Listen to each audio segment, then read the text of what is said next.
السلام عليكم ورحمة الله تعالى وبركاته تلاميذي الأعزاء. أهلا وسهلا بكم في حلقة أخرى من سلسلة دروس علوم الحياة والأرض في المؤسسة ديالنا. Inch'Allah. Donc le chapitre suivant, bien sûr, c'est toujours le chapitre 3, les facteurs climatiques, leur influence ou bien leur relation avec les êtres vivants. On est arrivé ensemble l'autre fois à l'influence des facteurs climatiques sur la répartition des végétaux.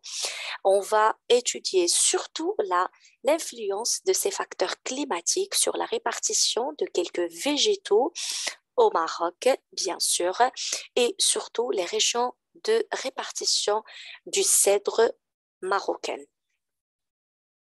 Alors, le cèdre, ou bien le cèdre au Maroc, le nom scientifique c'est Cedrus atlantica. La cédrée, غابات الأرز. الأرز أو الشجر الملكي الذي لا يسقط أو لا تسقط أوراقه في فصل الشتاء. Le cèdre, c'est un arbre, comme on le dit, royal. C'est parce qu'il ne fait pas tomber ses feuilles pendant l'automne, bien sûr, de chaque année. Alors, la cédrée, la forêt du cèdre au Maroc, ou bien le cèdre est un arbre conifère. هو أحد الأشجار المخروطية. Il occupe une surface d'environ de 133 650 hectares répartis sur la région du Rif. Donc, comme vous le voyez ici dans la carte, le haut et le moyen de l'Atlas dans les zones montagneuses sur des altitudes comprises entre 1500 et 2500 mètres. Il se caractérise par des racines courtes. Alors, pourquoi le cèdre existe seulement dans ces régions limitées؟ لماذا يوجد الأرز أو توجد شجرة الأرز فقط في هذه المناطق من الريف ومن الأطلس؟ Est-ce qu'il y a des facteurs qui influencent la répartition de ces végétaux au Maroc؟ هل هناك عوامل تحكم توزيع هذه النباتات في المغرب؟ Bien sûr, quand on parle des facteurs, on fait bien sûr le rappel des facteurs édaphiques, c'est-à-dire les facteurs qui sont en relation avec le sol, et bien sûr les facteurs climatiques qu'on a commencé à étudier. Donc, on peut donner quelques hypothèses dans ce sens. La répartition du cèdre peut être influencée par les facteurs édaphiques. Ou bien, la répartition de cet arbre, c'est-à-dire du cèdre, est influencée surtout par les facteurs climatiques, comme les précipitations, la température, l'humidité, etc. Et cette répartition peut être même conditionnée par les deux types de facteurs. Donc, allons-y pour vérifier ces hypothèses. Donc, à partir de cet exercice, et surtout de l'analyse de la figure 2 de ce tableau, on va déterminer les facteurs qui influencent vraiment la répartition du cèdre au Maroc. D'accord? Donc, dans ce tableau, comme vous le voyez ici, il y a les régions de répartition du cèdre, il y a aussi la nature du substrat géologique, c'est-à-dire le sol où ce cèdre pousse. On a la région de Ktama, Rif, on a la région de Chefchaouen, la région du Moyen Atlas oriental, Bouiblen, le Moyen Atlas central, Azrou et Timhadit. Alors, le sol à Ktama est caractérisé par la dominance du quartzite et le schiste. À Chefchaouen, il y a le calcaire. Au Moyen Atlas oriental, il y a le schiste et les roches métamorphiques. À Sokhor al-Mutahawila, on a déjà vu. À Bouiblen, il y a la marne schisteuse et le grès. Au Moyen Atlas central, il y a le calcaire et dolomite, ce sont des roches sédimentaires, comme on l'avait mentionné l'autre fois. Et à Azrou et Timhadit, il y a la dominance du basalte. Le basalte, Sakhratun Burkania, donc c'est une roche magmatique.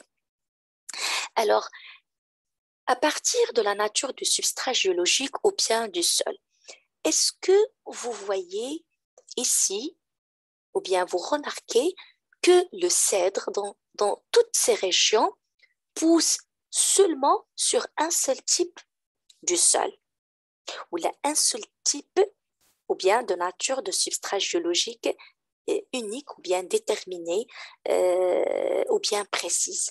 هل يتوزع أو هل تنتشر شجرة الأرز في نوع واحد من التربة ذات الطبيعة الجيولوجية يعني معينة. Donc, est-ce que le cèdre est calcifuge? Non, il pousse sur le calcaire. Donc, il est calcicole, يحب الكلس.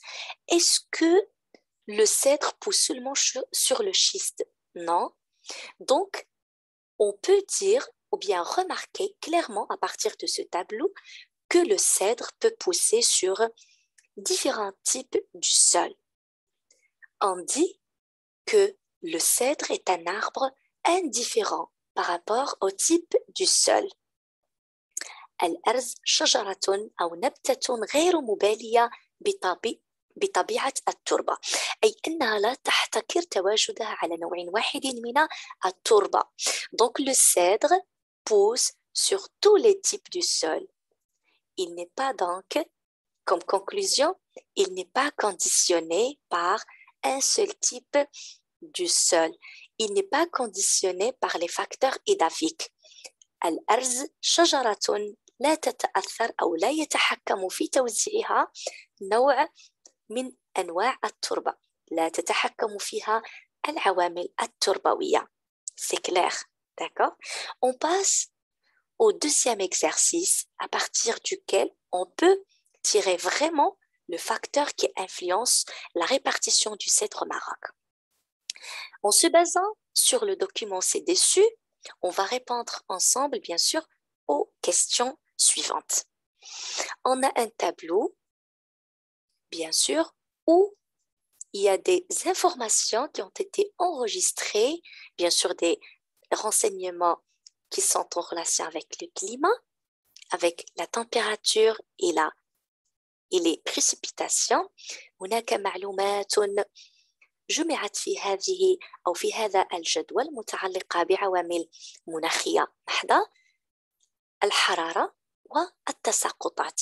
Bien sûr, tout en mentionnant les températures minimales et les températures maximales enregistrées au cours de toute l'année. Regardez, il y a deux stations, la station d'Ifrane et la station de Tanger. محطتان قمنا بدراسة تغير العوامل المناخية على متنها. Alors Ifrane, bien sûr, et à Tanger pendant toute l'année, c'est-à-dire de janvier à décembre. Alors, regardez la température minimale enregistrée dans la station d'Ifrane. Donc, il y avait bien sûr de 0,1 jusqu'à la température 11,8. Ce sont les températures minimales. الحرارات الدنيا أو يعني الدنيوية يعني الباردة اللي تسجلت في محطة إفران. Regardez les températures maximales. Donc la température maximale, c'est-à-dire la température qui a été enregistrée pendant la saison la plus chaude, en juillet, c'était combien? C'était 30,6. La température maximale la plus basse, c'était combien? Alors, c'était 8,5 enregistré au cours du mois. Le plus froid, c'était le mois de janvier. Ici, c'est la moyenne de la température pendant ce mois. هذه الحرارة المتوسطة المسجلة خلال هذا الشهر. Par exemple, la température moyenne de janvier, c'était 6,3. Comment on l'avait calculé? Donc, on a déjà appris comment calculer la température moyenne pendant la séance précédente du cours présentiel. Alors, c'est 4,2 plus 8,5 divisé par 2. Alors, ici, c'est 3 plus 10,1 divisé par 2. D'accord? Etc. Alors, pour Tanger, c'est la même chose. Regardez, ce sont les températures minimales enregistrées pendant toute l'année. Ici, ce sont les température maximale et toujours on peut noter que la température maximale enregistrée pendant l'année, il peut être figuré soit en juillet, soit en août. دائما الحرارة المتوسطة القصوية يمكن أن تسجل خلال شهر يوليوز أو شهر غشت. طبيعة الحال c'est clair. Pourquoi? C'est la saison la plus chaude. هو الفصل الأكثر حرارة في السنة، فصل الصيف.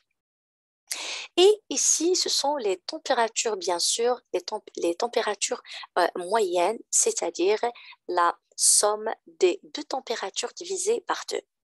Alors que les précipitations mentionnées ici, ce sont les précipitations mensuelles, التساقطات أو مجموع التساقطات الشهرية لكل شهر, bien sûr, ou من خلالها, à partir de ces valeurs de précipitation, on peut plutôt calculer les précipitations de l'année. Alors, la première question, calculer les précipitations annuelles pour chaque station, Ifrane et Tanger. Calculer les précipitations annuelles, c'est-à-dire on va calculer les précipitations de toute l'année. Alors pour la station d'Ifrane, regardez, on a reçu 181,8 mm de précipitations pendant le mois de janvier, 141,8 mm pendant le mois de février, 121,2 mm pendant le mois de mars, 117,7 pendant avril, 74 pour le mois de mai, 34,6 pendant le mois de juin, 8,7 pour le mois de juillet, 11,2 pour le mois d'août, 30,3 pour le mois de septembre, 81,9 pour le mois d'octobre, 133,6 pour le mois de novembre et 168 pour le mois de décembre. On a déjà vu et écrit aussi la relation sur laquelle on se base pour calculer les précipitations annuelles. C'est quoi? C'est la somme de toutes les précipitations mensuelles, c'est-à-dire de toute l'année, de janvier jusqu'au mois de décembre. Donc, pour la station de janvier, ça sera 181,8 plus 141,8 plus 121 plus 2,2 plutôt, plus 117,7 plus. للتوضيح أكثر pour mieux expliquer التساقطات أو مجموع التساقطات السنوية لمحطة مناخية معينة هو مجموع التساقطات الشهرية لتلك المنطقة. يعني الشتاء أو الثلج أو كل ما حصلنا عليه باستعمال ماذا؟ باستعمال le pluviomètre. Très bien. Donc, باستعمال الممطار, en utilisant l'appareil de pluviomètre, أو هو باستعمال جهاز الممطار, وهو جهاز مختص في قياس عدد يعني مليمترات, donc on calcule en millimètres bien sûr, من التساقطات أو الشتاء خلال الشهر. نحسب مجموع هذه التساقطات bien sûr الشهرية من يناير حتى شهر ديسمبر لنحصل على مجموع التساقطات السنوية. Très bien. Donc pour le mois de pour plutôt la station d'Ifrane et pour la station de Tanger. Donc النتيجة ستكون على الشكل التالي. Pour la station d'Ifrane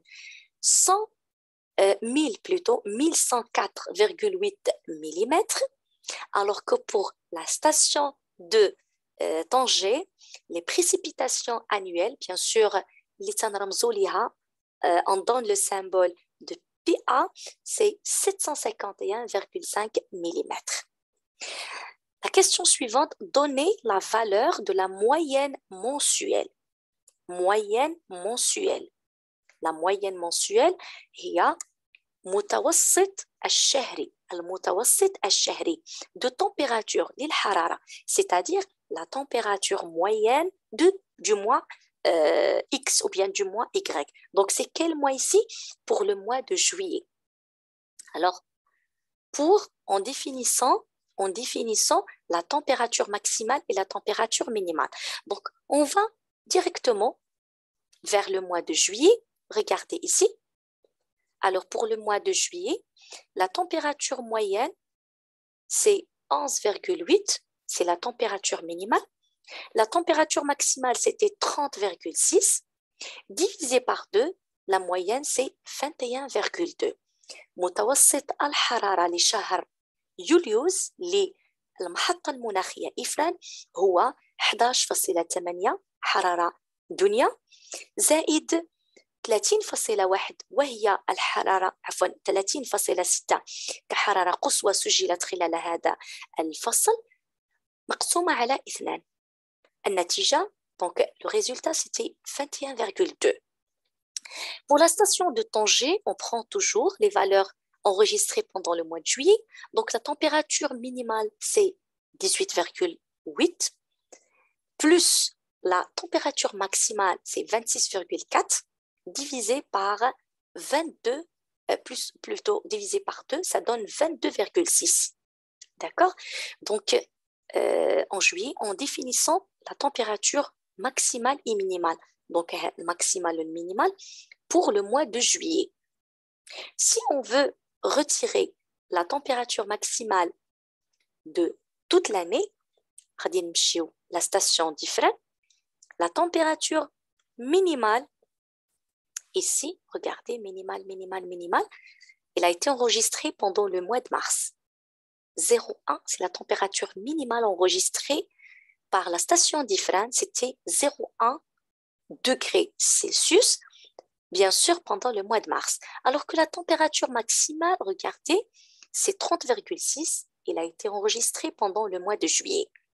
Pour la station de Tanger, la température minimale, regardez, température minimale, c'était 9,6, enregistrée pendant le mois de janvier, alors que la température maximale a été enregistrée pendant le mois d'août, c'était 26,8. D'accord? Très bien. Alors, regardez ici. Alors, Ifrane, la température maximale 30,6 pour le mois de juillet, minimale c'est 11,8. Donc, la moyenne mensuelle de température est égale à 21,2. C'est déjà enregistré sur le tableau, bien dans les données. À Tanger, la moyenne de température, bien sûr, c'était 22,6. Alors, la question numéro 3. Calculer la température annuelle.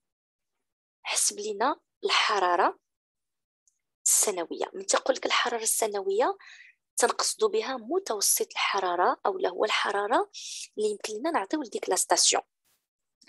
Alors la température annuelle, on l'a déjà vu à partir de la formule, bien sûr précédente, pendant la séance, la dernière séance, on ne la calcule pas comme le cas des précipitations, c'est-à-dire ce n'est pas la somme de toutes les températures. Par contre, on prend la température la plus haute, c'est-à-dire enregistrée pendant la période ou bien la saison la plus chaude,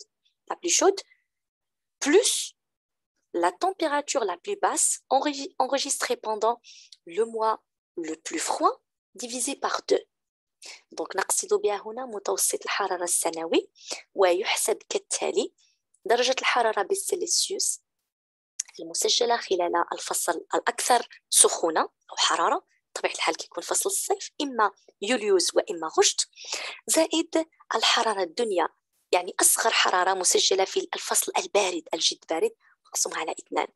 Donc في la station d'Ifrane, regardez, la température la plus basse 0,1 plus la température la plus chaude, c'est 30,6. On va la diviser par 2. Donc, regardez. Alors, donc dans la station différente, 30,6 plus 0,1, c'est 15,3 degrés Celsius, bien sûr. Dans la station de Tanger, c'est simple aussi, on prend la température minimale, 9,6, plus la température maximale enregistrée pendant la saison la plus chaude, c'est 26,8 divisé par 2. Donc la température annuelle pour la station de Tanger, c'est 18 degrés Celsius. Maintenant, on va passer à la représentation graphique. سنمر الآن إلى التمثيل المبياني. التمثيل المبياني هنا سنقوم برسم أو تجسيد المعطيات bien sûr أولا بشكل يعني كنقولوا مفرق. alors on va illustrer ou bien présenter les données dans cette première étape bien sûr كنقولوا réparties sur deux représentations graphiques. On va représenter dans un premier temps seulement les précipitations sur les deux stations.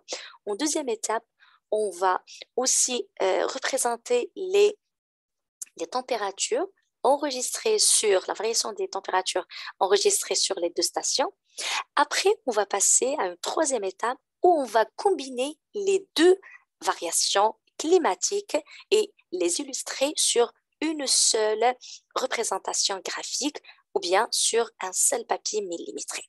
Regardez, donc réalisez le diagramme de précipitation pour chaque station, puis le diagramme de température et on va analyser à partir des résultats qu'on va obtenir, bien sûr, quelles sont les variations, comment ce facteur climatique varie pendant toute l'année. Après, on va passer, donc après avoir illustré les précipitations, et puis dans un autre, ou bien sûr un autre papier millimétré, les températures, on va passer au diagramme ombrométrique. Le diagramme ombrométrique, الخطوط المطر حراري بمعنى رسم بياني يجمع بين التغيرات الحرارية والتغيرات المطرية في منطقة معينة بناء على المعطيات اللي أعطتنا المحطة المناخية. Dans ce cas, c'est Ifrane et Tanger et on va définir la période de sécheresse. وسنجسد أو لا نحدد on va déterminer ensemble la période de sécheresse. فترة القحولة سنحدد معا فترة القحولة. Qu'est-ce que ça veut dire la période de sécheresse ou bien فترة القحولة? La période de sécheresse, c'est la période où il y a une diminution jusqu'à une rareté, même une absence de précipitation et une augmentation très remarquée de la température. فترة القحولة هي فترة تتميز بقلة ندرة إلى انعدام التساقطات المطرية مع ارتفاع جد مهم في درجة الحرارة. C'est une période qui n'est pas favorable pour l'agriculture. هي فترة غير جيدة وغير مناسبة للزراعة. bien sûr نظرا لندرة هاد المقومات اللي هما الأمطار bien sûr والقليل من درجة الحرارة. Alors, à partir bien sûr de l'analyse de ce diagramme ombrométrique, on va conclure ou bien arriver à la vérification, c'est-à-dire notre but, c'est la vérification de l'hypothèse numéro 2. Est-ce que vraiment la répartition du cèdre est influencée par les facteurs climatiques, c'est-à-dire la température et les précipitations? Alors, sachant que le cèdre pousse dans des régions ayant des précipitations annuelles supérieures à 750 mm, interprétez pourquoi le cèdre existe seulement dans la région d'Ifrane. علما أن شجرة الأرز تنمو فقط في المناطق التي تعرف تساقطات سنوية أكثر من 750 ملم. كيف يمكن تأويل أو تحليل أو تفسير لماذا الأرز يوجد فقط في منطقة إفران وبكثرة في المنطقة ديال إفران؟ للرسم البياني أضرب لكم موعدا في حصة الاثنين إن شاء الله على الساعة 10:30 صباحا لايف تلاميذي الأعزاء كي نرسم مباشرة مع بعضنا وعلى ورق مليمتري التغيرات المناخية التي رأيناها ونحدد معا السبب الرئيسي لانحصار هذه الشجرة في المنطقة المذكورة. S'il vous plaît, n'oubliez pas de ramener vos papiers millimétrés, préparez bien sûr vos règles. S'il vous plaît aussi le matériel pour dessiner et surtout soyez à l'heure. Barakallah alaikum, et à très très bientôt.